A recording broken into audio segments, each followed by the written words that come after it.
So Jen, thank you for joining us today. We're super excited to have you because this is something that we all need. A bit of background about Jen. She is a licensed social worker and has spent her past 6 years focused in the areas of mental health and substance abuse. She does have a private practice, and in it she provides a lot of work for trauma care for individuals, primarily adults, and provides individual therapy to them. She recently started a sober, active community for women in recovery.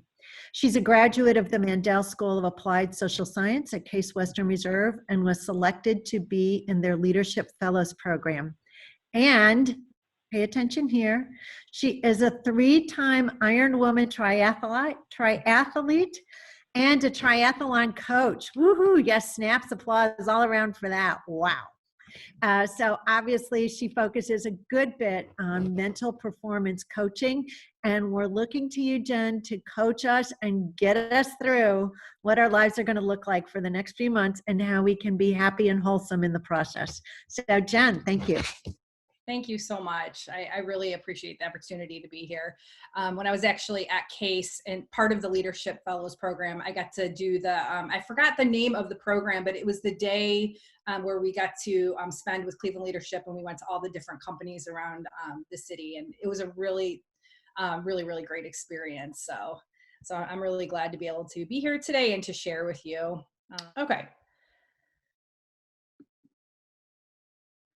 All right, so I think Marianne already introduced me a little bit about what I do. I'm a licensed independent social worker. I specialize in trauma-focused individual therapy, and I absolutely love working with women in recovery, or anyone in recovery for that matter. But I do see other individuals as well. I just began a sober, active community for women in recovery. It was supposed to take on a different look, but we had to just readjust because of COVID. So I'm really looking forward to starting. That's beginning next week. There's going to be a physical piece to it, a spiritual, mental, emotional. So that should be really interesting. I'm a triathlon coach on the side for fun, because I just really love working with people, and I do specialize in the mental performance. It seems to go hand in hand. So I like to think of athletes the same way as I would probably look at many of you that are on this presentation today, right? Many of you may not be athletes, but I would assume that if you're a part of this presentation, that you are probably a high performer of some sort. And athletes and high performers think very much alike. And so I'm going to relate some of the stuff that we're talking about today in regards to maybe a high performance mindset and how this relates. Also, I think it's a really great time to start talking about this stuff. May is Mental Health Awareness Month. And obviously we know there's such a stigma with mental health. And, you know, it's so important to start talking about these things, because mental health does not mean mental illness, right? And so just like physical health is not physical illness, we always want to, you know, be the best physical version of ourselves and eat well and exercise and all that good stuff. And that's the same for mental health. We need to care for our mental well-being so that we can feel healthy and well in all areas of our life. So today, my goal for this presentation is a few things. So one, I just want to normalize this conversation, right? So just start talking about what is actually happening right now. We are in the midst of this pandemic. Everyone's just kind of going through it the best that they can. But I want to give you some background about why this is happening. I know one of the speakers next week is going to be coming to share and talk about grief. That's definitely something I'm going to touch on today, because that is a piece of what we are experiencing right now. So I want to give you a little behind the scenes of how stress is impacting the body and some other things that are playing, so that you can normalize some of the feelings that you might be going through. I also want to just start looking at self-care as more of a lifestyle instead of another checklist, right? You guys are busy professionals. Probably most of you have families, some may not, but I'm sure everybody has a lot on your calendar, right? So we don't need just another thing to do, another another box to check. But if we can start incorporating it into our life, it can help us to be a better version of ourselves, whether it's at work, with our families, our husbands, wives, etc. And then I'm going to provide some strategies of some things of some ways of self-care, some tools that I really like to engage in. Okay. So self-care is a continuous process of proactively considering and tending to your needs and maintaining your wellness. To dive even deeper into this quote, if we don't know what our needs are, we are not going to be able to take care of ourselves. So the most important thing that I hope that you get out of this presentation is that it all starts with a relationship with ourselves. If we are not aware of who we are and what our inner world, what is going on in our inner world, it's going to be very hard to tend to that. And so how do we do that, right? We have to make, just like we build a relationship with a friend or a significant other, it takes time and it takes a commitment to, getting to know the other person intimately. And we have to get to know ourselves a lot more intimately. And sometimes that requires us really kind of getting quiet and diving into like the nooks and the crannies of those little things that we have hidden away that we don't really want to talk about. All right, so the therapy, and I'm sure the psychologist that's coming in next week will probably feel the same way about this, but the whole mental health community is up in arms right now, right? Because we know what is about to happen. You may have seen some articles that have been floating around about the next big pandemic coming is going to be a mental health pandemic. So obviously this is impacting everybody as a whole. Even if you still have your jobs, there's many different factors that are at play here. So a couple things that are happening, obviously we're, we have our stay-at-home orders and there's definitely more social isolation happening. You may not be feeling this as much if you have family at home, but you still may be missing out on seeing your people at work or going out and socializing with friends or peers. This is a time where people just feel a lot more isolated. As a person who works with people in the field of substance use, we are seeing an increase in people relapsing and an increase in alcohol and substance use.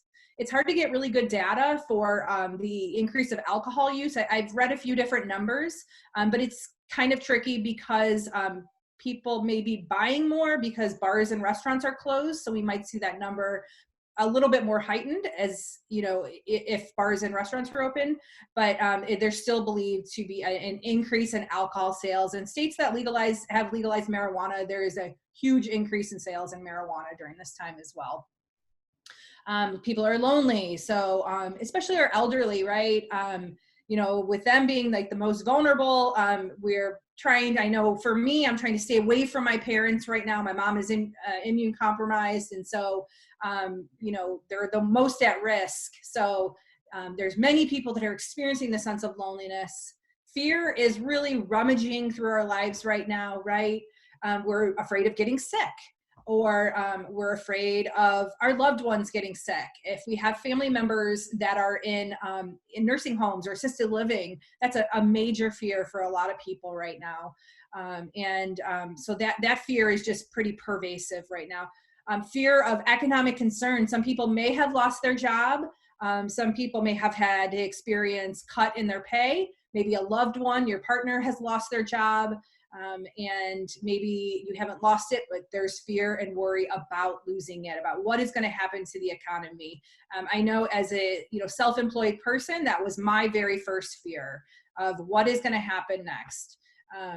So there's just times of uncertainty. And then also, having kids at home. I've heard a lot of mixed reviews from people, especially working families that are really struggling and just feel very overwhelmed because they're taking care of their little ones and they're trying to work on top of it. So that's, everybody has a different story about what they're going through, but we're all kind of experiencing it on a different level. And then the big old grief and trauma. So I'm going to talk about that in the next slide. See, there's kids.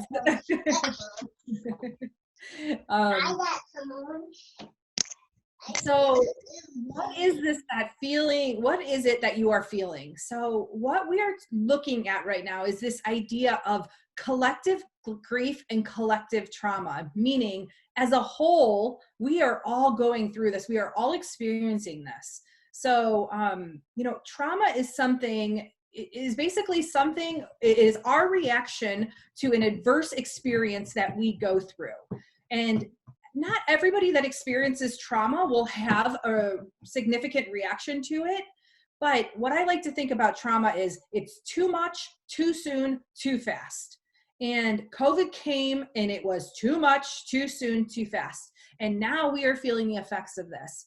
When we experience trauma, what is happening inside of our body is that the cortisol and the stress inside of our body is completely spiked. It hijacks our nervous system, and we go into two different states. We are either in fight and flight mode, this hyper arousal mode where you feel really heightened, on edge, and anxious, or you go to the other side where you're in hypoarousal.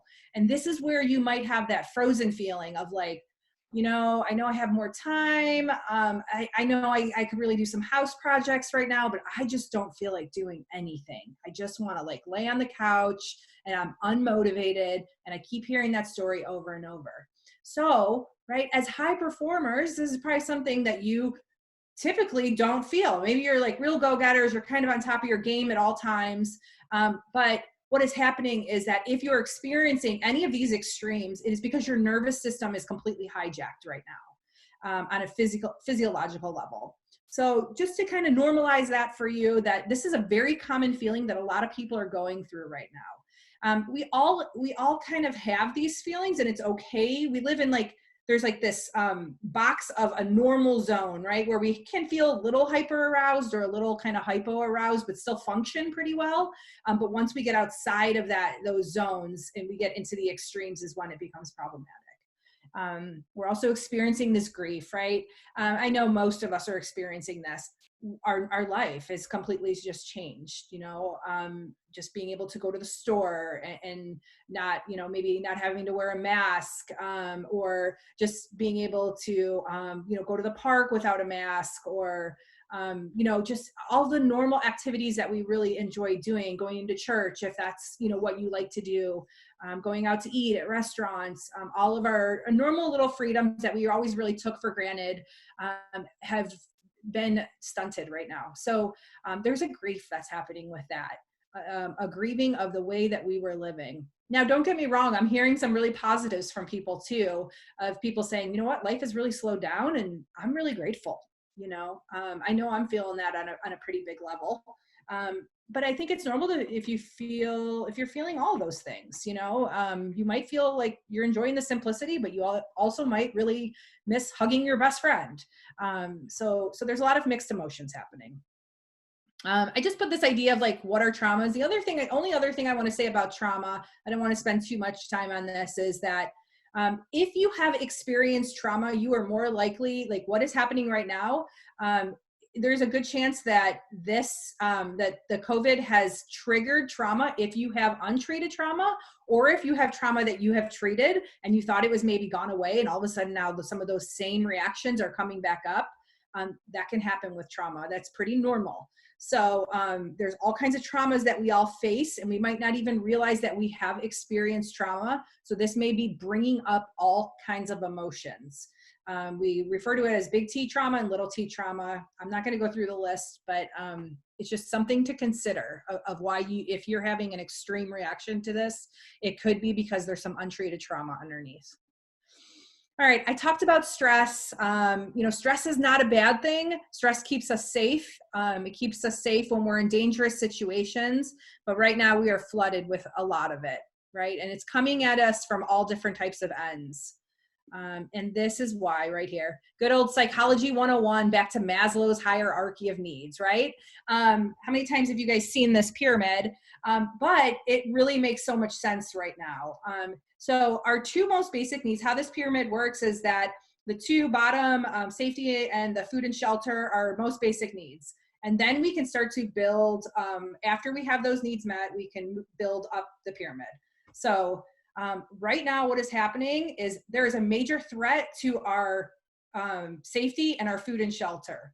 There might not be an actual threat, but there is a perceived threat.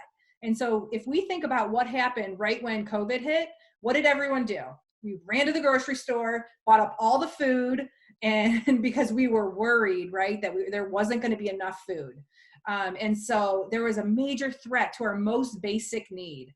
There's also a major threat that what happens if I can't pay my mortgage and I will lose my house. People are worried about these kinds of things. So although there might not be actually happening, there's a perceived threat. The safety, all right? Our safety is completely threatened right now. So we might feel, just worried about our health in general, that, we might get COVID and what happens. And then if you watch so much of the news, you hear the really horrible stories that are happening. And so we can get really stuck in that. Or maybe your loved one actually did get sick. And so there's just a lot of fear and worry that is impacting those two basic needs. Then if you go up to the pyramid, I had a friend reach out to me who's like, she's a physician. Her and her husband are physicians. They don't have any financial issues. There's no issues of food or safety. She actually doesn't feel worried about getting COVID, but she was really struggling with not being able to see her friends. And she said, I don't understand why I feel so, that I have everything I need right now, but I just feel really lonely, and she was really missing her friends. And so I had I actually sent this to her, and we laughed about it, but she's like, it makes so much sense, because, if you're a person that has really strong community around you, and then all of a sudden that's taken away, you're going to be really feeling the effects of that. So, obviously, for high performers, if you're not out there killing it like you normally are, this is why. If you kind of feel pretty stable in all these areas, this is an amazing opportunity to give back to your community, because your community probably really needs you right now. I know that as soon as this hit, that was my first reaction, was how, I have something that I can offer to people right now. I know people are going to need mental health help. And so that was my first reaction, was I want to give back. And I really needed that social connection too. So, wherever you are, honor that, and know that it's okay to be where you're at. If you're up at the top and crushing it, then that's amazing, and maybe that's a time for you to say, like, okay, well, how can I serve today? Or if you're kind of in the bottom, then that's okay. Just be there right now. Let me see. All right. So I want to just kind of give you some little clues to look for that's saying, like, maybe I need a little bit of self-care right now. So what is actually, so what are some signs that are little triggers that are saying, like, hey, I need to pay attention to me right now. Maybe you have a sense of hopelessness or some really low energy. And I'm not talking about, we all have low energy days and high energy days, but I'm talking about continuous low energy days that are really just starting to really impact the way that you live.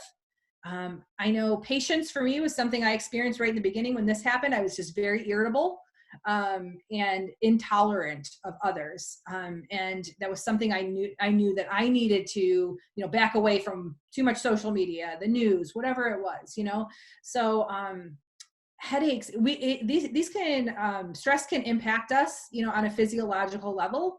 So maybe we have an increase in headaches or stomach aches.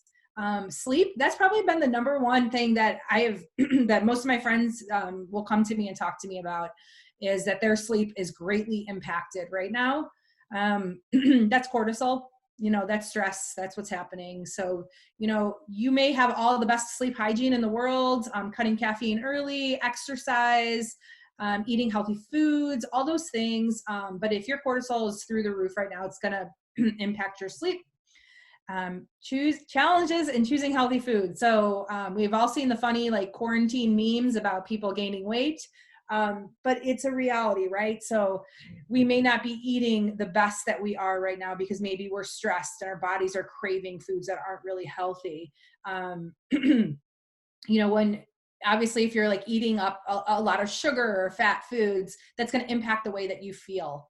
And so it's kind of like a wicked circle right now of what's happening, that our stress is high and we might be eating to cope if we have a thing with emotional eating, and then it's impacting our sleep, and then it's impacting our mood. So, it's going to be really important to do your best to eat really healthy foods right now. You could be feeling burnout. So if your stress is just kind of overwhelming, it could be, so you're starting to feel symptoms of burnout. Increase in depression and anxiety, pretty common right now. Difficulty in concentrating and reduced performance. All right. So this is a wonderful quote from my supervisor. I love this. It's things that can be self-care one day can be self-sabotage on another, right? If you're like, you know what, today I just really need to sit and binge watch Netflix all day and eat ice cream, that's great. Go do that. But if you're doing that every day, we might have a problem. So, you know, take it into it with a grain of salt. The other bit of advice I like to give with self-care is that being in relationship with yourself and acknowledging that you have different parts of you. Jen, the athlete, is going to be a lot different than Jen, the person that's very introspective and loves to sit at home and read, right? So those two parts, I have both of those parts of me, and both of those parts need different things. Sometimes when stress is high, I might need that hard run or the exercise, but sometimes I just need to chill with a book and a cup of tea. And so we need to really be mindful of what we actually need. You know, and this is why self-care is just not about a checklist, right? Because if we're like, oh, this is what I have to do to take care of myself, it might not actually be what you need. So what I like to do is go ahead and ask yourself these questions. Is it my body, my mind, or my inner world that needs attention?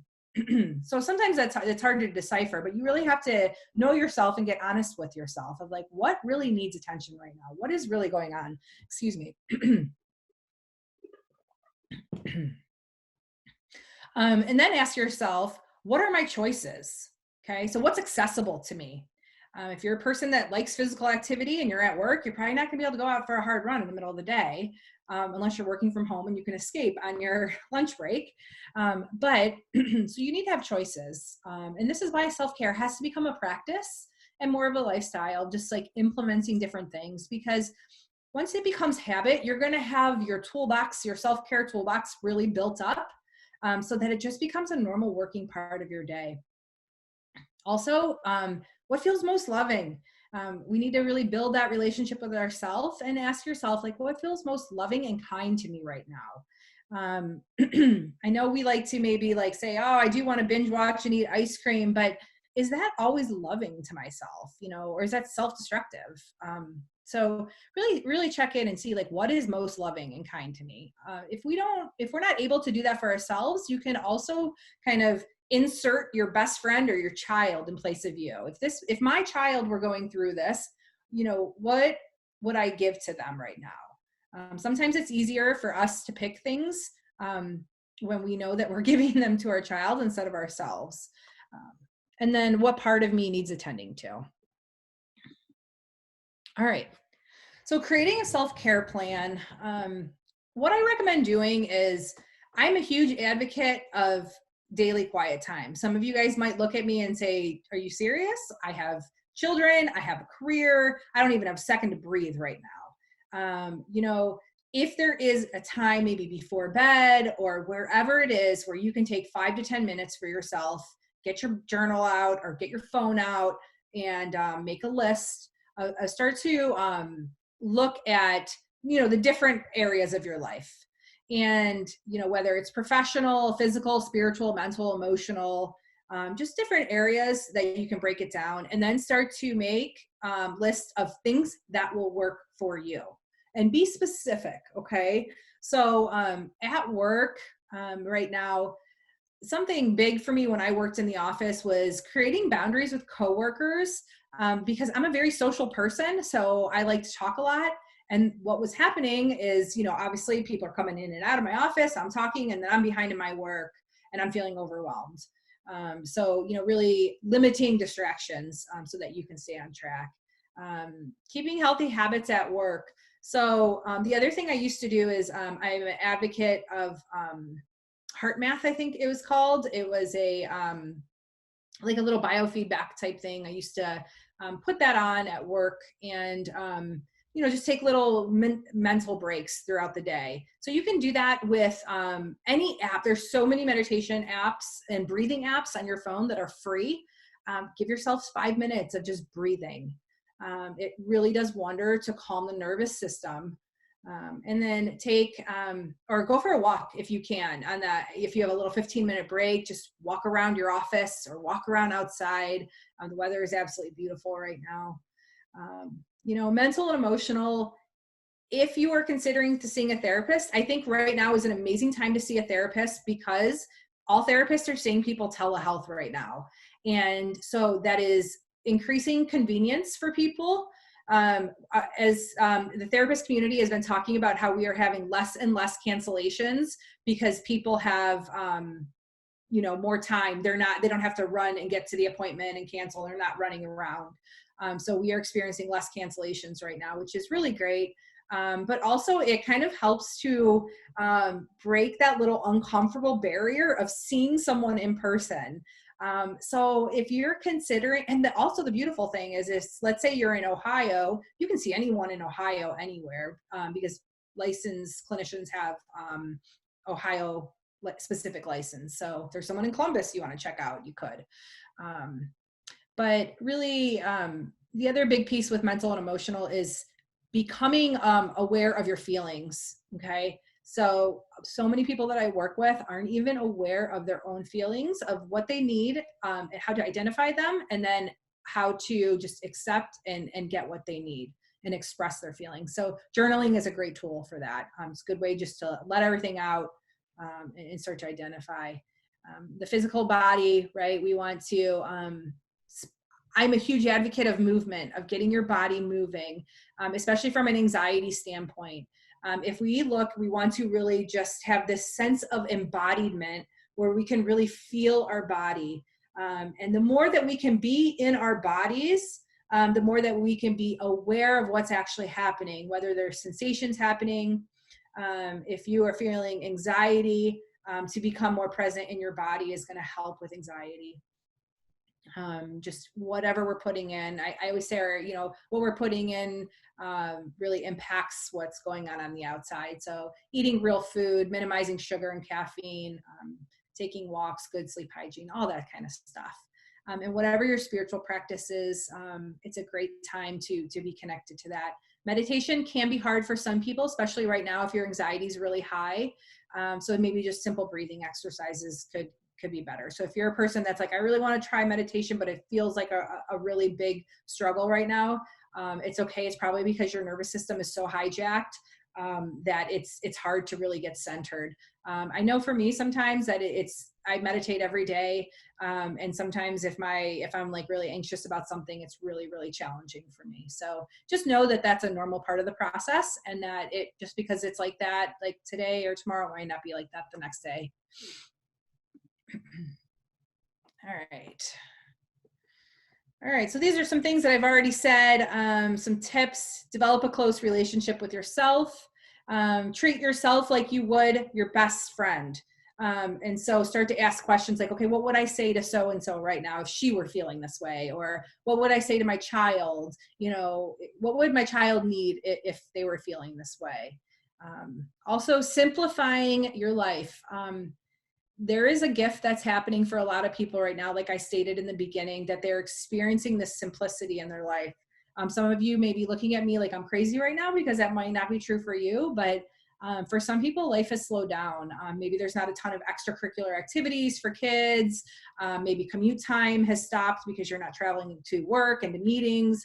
So this is a good opportunity for self-reflection and to look at like, okay, what is this? Is this something that I really want to change in my life? The simplicity that I'm experiencing, how can I keep this going on? How am I feeling right now, engaging in this?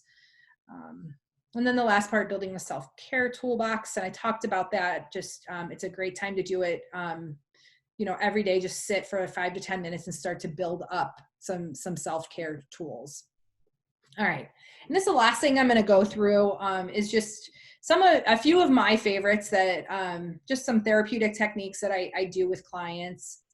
So the first one is a technique from some type of cranial sacral therapy. So there's a couple different parts of this, but let's say you have anxiety. The first thing I want you to do is check in with your body and experience where you are experiencing the anxiety. So let's say that I'm feeling a tightness in my chest. What I will do is put one hand on the back of my neck, and this is going to help to calm down the parasympathetic nervous system. The parasympathetic is responsible for that calming sense of you, right? And then one hand on my forehead like this. And so I'll sit like this. I know this looks kind of funny, but what we want to do is create awareness in the body. And we do that just by drawing attention to your body. So what you'll do is just, close your eyes, and you'll, go to your shoulders, and then you'll go to all body parts. So just put attention to each of the body parts. And as your hands are like this, and you're placing attention to all your body parts, what's happening is that you're creating awareness, and your body is expanding, and the anxiety then is lessening. And so what happens is that anxiety has more space instead of that tightness that it feels, okay? And so we want to embody ourselves by creating more awareness and creating a bigger body. Something very simple that most of you guys can do at work is the 4-7-8 breathing. So it's a in for 4 breath, you hold for 7, and then you do a slow release for the count of 8. So 4-7-8 breath. You can do that anytime, anywhere, and that will really give you a sense of calm inside. If you think about anxiety, right? What is anxiety? You have these fears, your thoughts are just going down a loophole, just this rabbit hole of just thought after thought after thought, right? And so you're completely out of your body when you're in an anxiety spiral. So you want to come back to the body, come back to the present. VU breath. So this is something that it's a somatic experiencing technique. I know some of these things seem kind of funny, but once you actually do them, they work. So you breathe in slowly, and then when you breathe out, you say VU. So you VU, but like a humming noise. So VU. And that humming is a technique that really helps to activate the vagus nerve, and it's just calming to the parasympathetic again, okay? So you can just do sets of that, slow breath in, and then the VU breath out. And that can be followed up by a hug. So just hugging your bodies, kind of going from, you can have your arms under and then over, just kind of rotating like that. And the last one is called moving your joints. And so what you do is you start with all of the joints in your body. So you start with your ankles and you roll them. You can do this standing up. And so you roll them, you roll your ankles, then you roll your knees, then you roll your hips, and then your back and your elbows and your shoulders, but much slower than what I'm doing right now. Okay, so just slowly go through each of your joints. You slowly go through your neck. And this is really great if you have a lot of anxiety trapped in your body. And then you roll everything at the same time. Okay. This is actually the thing that I used once COVID hit. I was having a lot of anxiety in my body, and I was feeling like this vibration in my body. And this was the very thing that released it. And I haven't felt that anxiety since. So doing that type of movement. All right. So I think that is a wrap for everything that I have today. And I can send you guys the slides if you guys want to pass this along to everybody. There's my website. I'm obviously seeing people telehealth right now, but I do typically have a office in Rocky River and Beechwood. I'm not sure when I'll get back. I think I'll probably see people in Rocky River soon, but there's my information if you have any questions or just want to, connect in any way. So thank you so much for having me. I really appreciate it. Jen, thank you so much. And we do have some time for some questions. And also, if you could send us your slides, we would love to be able to share those with everybody afterwards. So to start, a question that has come through is, we see and hear on the news just all of the need that is out there. And for many of us, we are in a safe and secure place. So how do we manage the guilt that we might feel knowing there is so much need out there versus what we have and kind of some of the own emotions and feelings that we're feeling during all of this? Mm-hmm. Yeah. So I think that's a great question. And, to go deep with that, I think it's important to even see where the guilt is coming from. And really to identify that is like, okay, where is this really stemming from? And if there is a desire to want to give back and you are in a great place, I think this is an amazing time to really focus on your strengths. We all have something to offer, right? You know, and it's maybe a great time to share in some way, and to give back. So, but I think it would be worthwhile sitting with that feeling of guilt, because what you are experiencing is coming up for a reason, right? So this is not, you know, it's coming from somewhere. So it's like, okay, we got to tend to our needs first. Like, where is this coming from? Is this coming from my past, from my childhood? Was there something that I needed in that moment? So tend to your needs. Ask yourself for healing of that specific thing. Maybe it was something from childhood. Maybe it was like a way that your parent made you feel, and really kind of tend to that, nurture that. And then if you really feel a strong desire to give back, you know, put that thinking cap on and see where you can be of service. Thank you. Looking also kind of at that Maslow's hierarchy, many of us might be kind of sitting often in a higher portion of that hierarchy of needs, but maybe during this, for various reasons, we might have fallen to one of the lower portions of it. How might we recognize that and share that with others, especially if there's an expectation that we're performing at that higher level where we typically are? Mm-hmm. Yeah, it's a great question. I mean, I think even like what I did with my friend was just send her a simple text and just kind of acknowledge like, hey, you know, it's okay to be feeling the way that you're feeling. You know, this is, you know, you can say like, hey, we had this presentation from this therapist and she told us this, and this made a lot of sense, you know, that there's a threat to our most basic needs.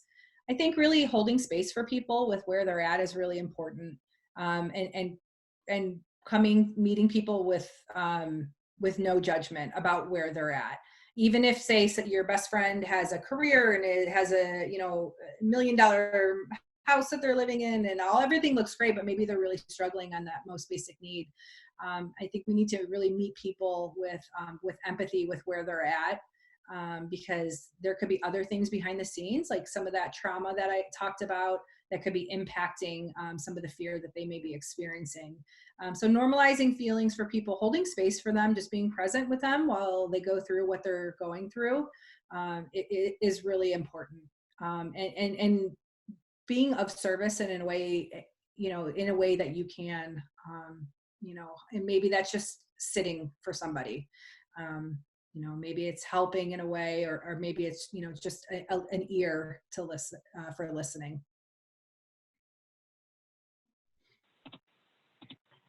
And any tips or ideas on how to manage time so that you do find that time for self-care? It especially can be hard these days when work and home and family and everything is all in one space. How do you find that sense of time? Yeah, I think that's a really great question. And as I started out my business, I really struggled with this, not necessarily time, but creating routine. So I think it's all about routine, you know, and when I'm training athletes for Ironman, most of them are working professionals, and they have to figure out, how am I going to take care of my family, my career, my children, and train for an Ironman, right?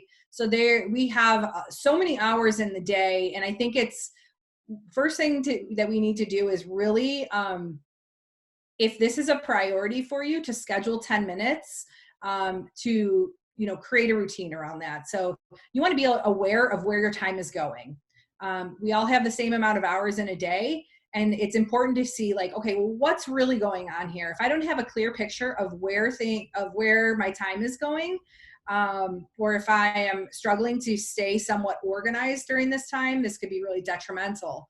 So staying in a routine, being aware of where you're giving your time, being aware of where you can say no, so that you can take a few minutes for yourself. I'm sure we all have little things that we can say no to that we think are super important. You know, there's things that are non-negotiable, period, right? Certain things like children and jobs, you know, I mean, those are non-negotiable. Or maybe it's a matter of you and your child take quiet time together. I don't know, people are going to probably think I'm crazy, but maybe they have like, okay, this is 10 minutes and we're both going to sit and do something. And maybe that's where they work on a project or something. But, finding first, just being aware and making yourself a priority, and saying like, it's okay to take 15 minutes for myself. It's okay. Mom needs self-care, or dad needs self-care. Dad needs that workout, or else he or she won't be able to be present for family members, so it's a matter of simplicity and really cutting back on things that really, really aren't that important. Being in a routine, being committed to your routine, limiting social media, things that are like robbing you of time, and really saying yes to things that are really, truly important to you. I think we have time for just one more question. There's some interest around the concept of telehealth. So was the field moving in this direction pre-COVID? Do we expect it to continue in that direction? And what might be some of the pros and cons? Yeah, that's a great question. And honestly, I was like, nope, I'm never doing telehealth. And I actually kind of like it now. So the field was moving in that direction. I would say this gave it a big push, even more so, but there was workshops popping up. There was definitely movement in telehealth. So that was already happening.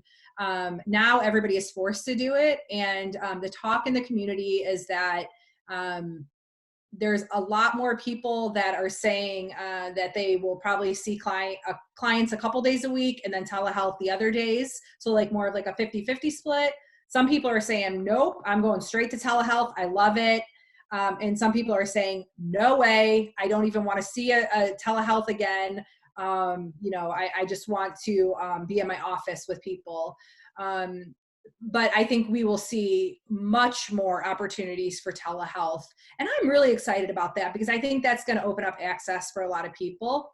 And then also one of the things with it before was that insurance companies weren't going to pay for telehealth. They weren't until this was mandated. And so now insurance companies are covering telehealth expenses.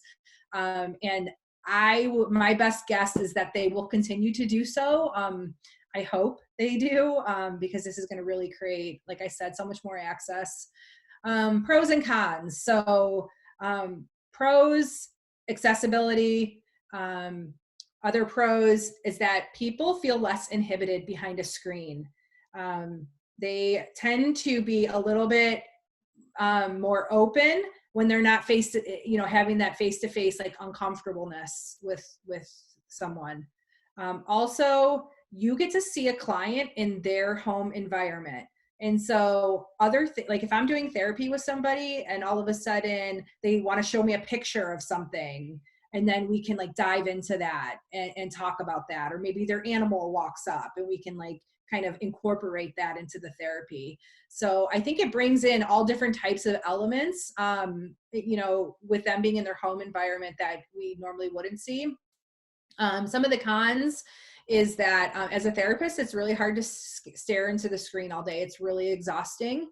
So I know a lot of therapists are really struggling with that right now. As therapists and social workers, we love humans, right? We love the connection, the contact. And so it's hard for us not to have that, just that connection with other people. I'm also an EMDR therapist, which is really kind of cool because there are apps of where you can actually practice EMDR telehealth. But I don't know. I mean, there's mixed. Some people are having really great reviews with it. Some people are we're just kind of missing that in their, the person. And then lastly, it's hard to see a person's full body language from behind a screen. And that's really important for a therapist, is to view the nonverbals. So you can see some of it, but there's cues that I'm not picking up on. Maybe like if a person's like leg is shaking, I might not be able to see that from behind the screen, but if I was in person, I would be able to acknowledge that they're experiencing a lot of anxiety. So yeah, those are just a few pros and cons.